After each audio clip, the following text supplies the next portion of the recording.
souhaites réaliser cet arbre animé et réaliste dans Blender, le tout sans utiliser d'add-on payant, c'est ce qu'on va voir tout de suite dans cette vidéo. C'est parti.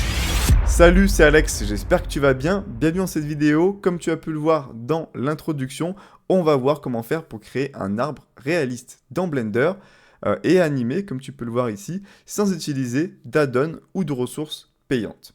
Juste avant de commencer, si jamais tu débutes et que tu galères un petit peu sur Blender, tu peux rejoindre ma formation qui est 100% gratuite. C'est le premier lien en description. Tu vas retrouver plein de vidéos qui vont te permettre de comprendre vraiment toutes les bases pour bien progresser sur le logiciel et réaliser tes premières créations.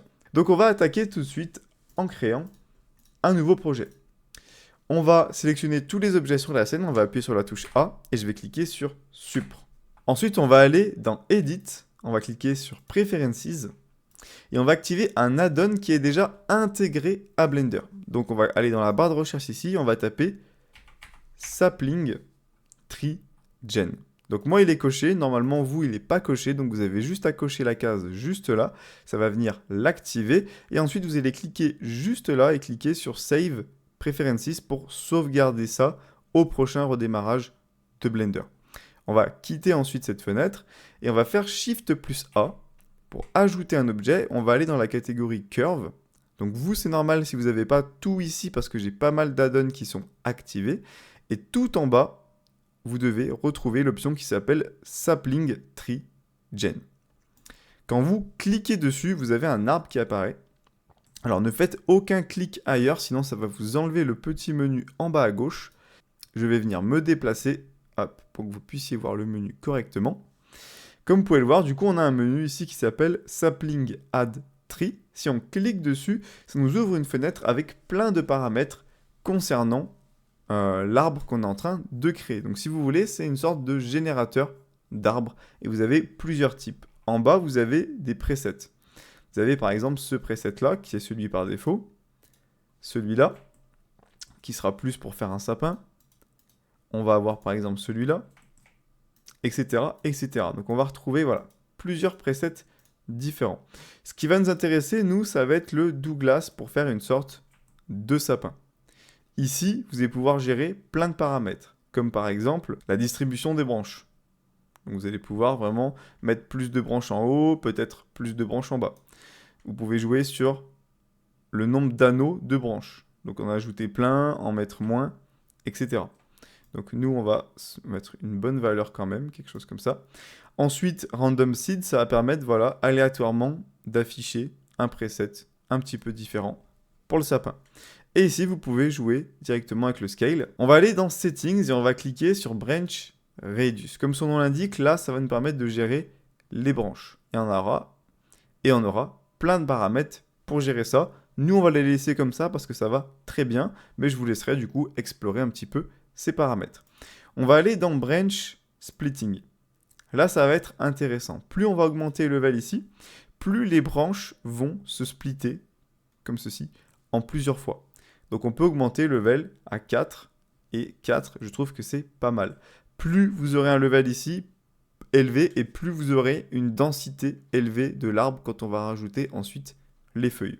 Donc bien sûr, ne pas abuser sur les paramètres, sinon ça risque de consommer énormément de ressources et donc de faire planter votre ordinateur. On va cliquer sur Branch Splitting et on va aller sur Leaves. Là, ça va nous permettre de gérer les feuilles. Par défaut, on peut voir, on a 25 feuilles. Si je clique ici et que je mets 1, et qu'ensuite je clique sur Show Leaves, ça va nous les faire apparaître. Comme on peut voir, j'ai plein de petites feuilles qui ont apparu. Donc là, pour l'instant, les feuilles, c'est juste des petits carrés. C'est normal. On va ensuite les remplacer par une texture. Donc comme on peut le voir, ici, on va avoir plein de paramètres. La taille des feuilles qu'on va pouvoir augmenter. Leaf Scale, donc nous on va se mettre par exemple sur 0.7. Voilà, on a des feuilles qui sont plutôt grosses. Après, voilà, vous avez l'angle des feuilles, vous avez vraiment plein d'autres paramètres, la rotation, etc. Au niveau du shape, donc de la forme, on va se mettre sur hexagonal. On va retourner sur Leaves ici, on va mettre une valeur un peu plus élevée, par exemple 20.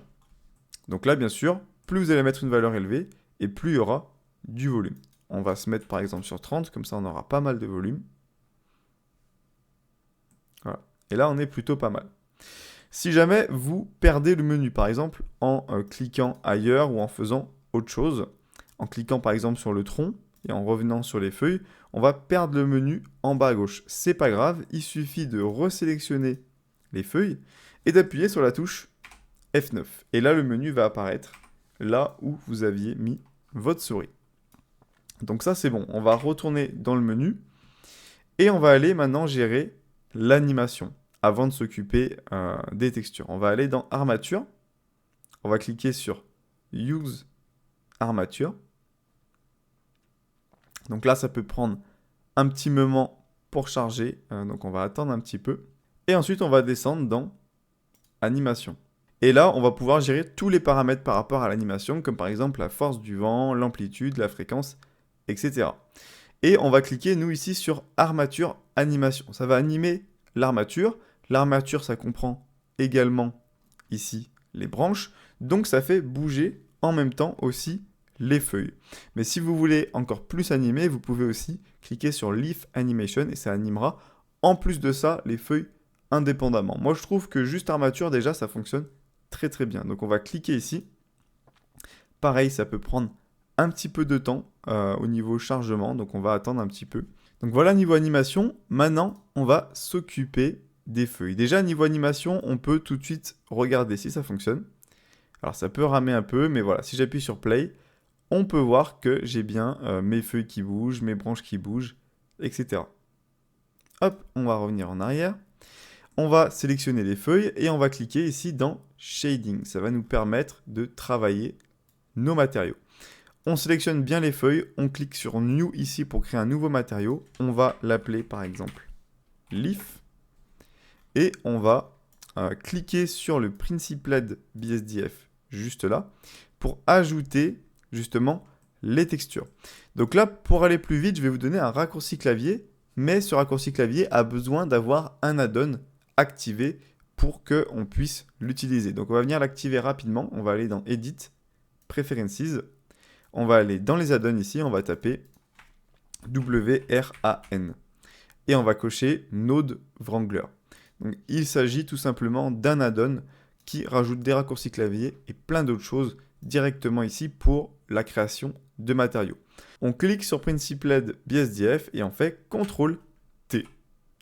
Et là, on peut voir que ça va nous rajouter un node Texture Coordinate, le node Mapping et le node Image Texture. On va cliquer ici sur Open pour ouvrir le navigateur de fichiers et retrouver notre texture. Pour la texture, je vous mets en description le lien vers PNG Egg avec une superbe texture de branches de sapin, mais vous pouvez très bien mettre ce que vous voulez à la place. Et je vous mets également le lien vers la texture qu'on va utiliser pour le tronc. On va retourner directement sur Blender et on va double-cliquer sur la texture au format PNG. Très important puisque nous, on veut la transparence. Parce que comme on peut le voir ici, sur chacune de mes branches, eh ben, on a une partie noire qui est la partie qu'on devrait avoir en transparent.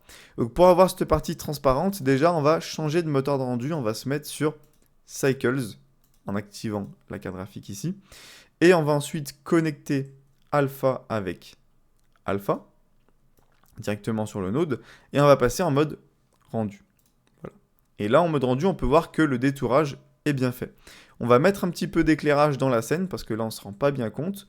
Donc on va cliquer juste là, on va décocher Scene World, ce qui va nous permettre ici de mettre un éclairage un petit peu temporaire on va dire, juste histoire de voir un petit peu ce que ça donne. Et je vais augmenter un peu la puissance. Voilà, pour bien voir mon matériau. Et donc là, on peut voir que le détourage est bien fait et j'ai bien ma texture qui est détourée. Alors la texture n'est pas parfaite non plus parce qu'on peut voir qu'elle est coupée à certains endroits. Donc il y a sûrement moyen de trouver mieux sur Internet. Mais de loin, voilà, ça marche très très bien. Et si on ne fait pas de plan rapproché, globalement, il n'y a pas trop de soucis. On va améliorer encore un petit peu ce matériau. On va aller ici, on va donner ce côté un petit peu transparence aux feuilles. C'est-à-dire que les feuilles, normalement, si on met de la lumière derrière, eh ben, il y a de la transparence qui vont... Enfin, il y a la lumière qui va traverser et ça va donner un côté un peu transparent. Donc pour ça, ça va être très simple. On va ajouter un node Add shader. Donc pour ajouter un node, Shift plus A, on va dans la barre de recherche, on tape Add et on va mettre Add Shader. On va le connecter juste là. Ça va nous permettre de mettre 2 shaders en un. Le deuxième shader, ça va être le shader translucent BSDF. Et on va venir le connecter sur la deuxième connexion juste là. Donc là, on a un truc un peu bizarre, entre guillemets, c'est normal.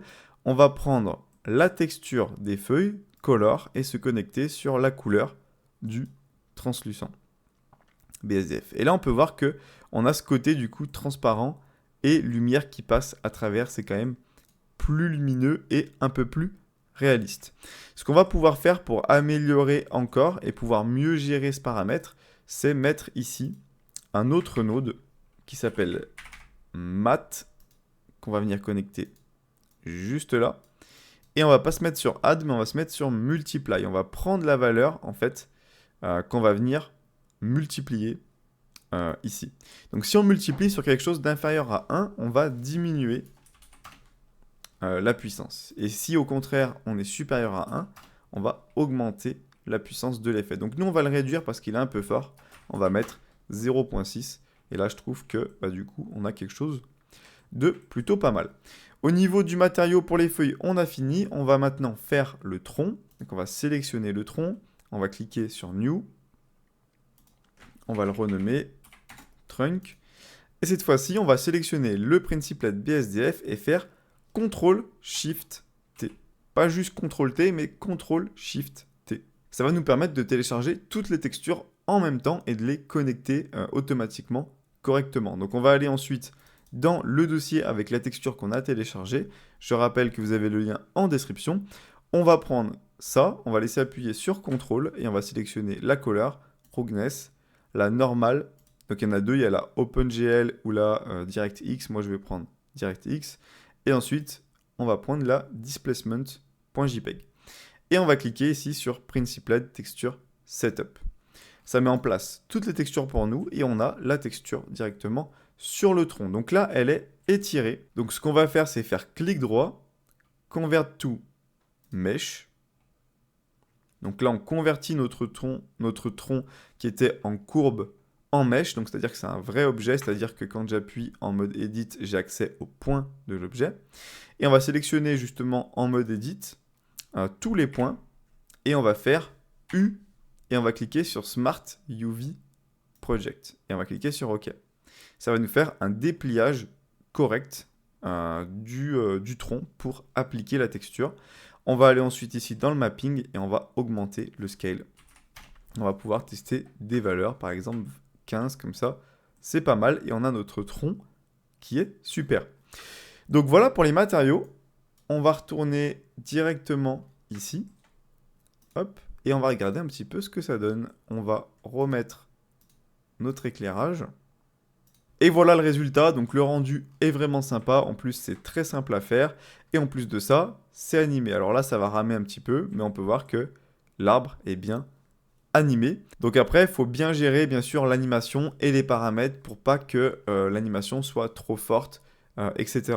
Et le problème, c'est qu'on ne peut pas sélectionner les feuilles, réappuyer sur F9 pour revenir en arrière et rechanger les paramètres d'animation. Donc il faut bien les paramétrer dès le début. Dernière chose qu'on va voir dans cette vidéo, c'est comment faire une forêt. C'est peut-être quelque chose que vous pouvez vous demander. Est-ce qu'on doit faire des copier-coller? Comment ça se passe? Et bien par exemple, si j'ajoute ici un plan, que je vais bien sûr agrandir, ce qu'on va venir faire, c'est sélectionner à la fois l'arbre, mais également tout ce qui le compose, c'est-à-dire tout ce qu'il y a à l'intérieur. Et on va venir mettre ça dans une collection. Donc pour ça, on va appuyer sur la touche M et on va cliquer sur New Collection et on va l'appeler Tree Asset. Et en fait, dedans, on va pouvoir créer par exemple plusieurs variantes d'arbres. On peut voir qu'on a aussi les feuilles qu'on va faire glisser dedans. Donc là, on a notre collection qui contient tout, c'est-à-dire que si je décoche la collection, l'arbre disparaît. On va aller dans l'onglet Particules, on va cliquer sur plus, on va se mettre sur R, et à la place de tous les pics ici, on va venir mettre des arbres. Alors là, il y en a beaucoup trop, on va mettre par exemple 30. Et ensuite, on va aller directement dans Render, Render as, on va mettre collection et on va choisir ici la collection tree asset. Donc là, on peut voir qu'on a nos arbres, mais ils sont couchés. Voilà, ils sont pas mis correctement. Déjà, en scale, on va mettre 1. Alors 1, c'est peut-être un peu beaucoup. On va tester des valeurs, on va mettre 0, 1. Je pense que c'est pas mal. Ensuite, ici, on va cocher Wall Collection. Comme ça va prendre en fait toute la collection directement. Et ça va remettre les feuilles avec l'armature, etc. Donc là, vu que c'est penché, ce qu'on peut faire, c'est prendre l'asset qui est dans notre collection, c'est-à-dire ça, et lui faire une rotation sur Y de 90, ce qui va venir redresser tout ça. Et ensuite, notre asset, hop, on peut le prendre par exemple, et le mettre sous la map justement pour pas qu'on le voit. Et donc voilà, on a notre forêt, entre guillemets, et on va pouvoir cliquer sur le sol, retourner dans le système de particules et gérer par exemple le nombre par exemple. On peut en mettre 2 fois plus comme ceci. Et ce qui va être intéressant, ça va être de jouer sur les parties qui sont aléatoires, donc scale randomness, ce qui va nous permettre d'avoir des arbres. Par exemple, si je mets sur 0,5, des arbres plus grands et des arbres plus petits. Le scale qui va nous permettre d'augmenter la hauteur globale de tous les arbres. Et on a toujours de l'animation sur chacun des arbres, comme vous pouvez le voir. Donc voilà pour cette vidéo, j'espère qu'elle t'aura plu. Si c'est le cas, n'hésite pas à mettre un pouce bleu, ça m'aide énormément pour la chaîne YouTube. Et puis si jamais tu as des idées ou des questions, n'hésite pas à me le dire en commentaire. Donc voilà, c'était Alex et je te dis à très bientôt. Ciao!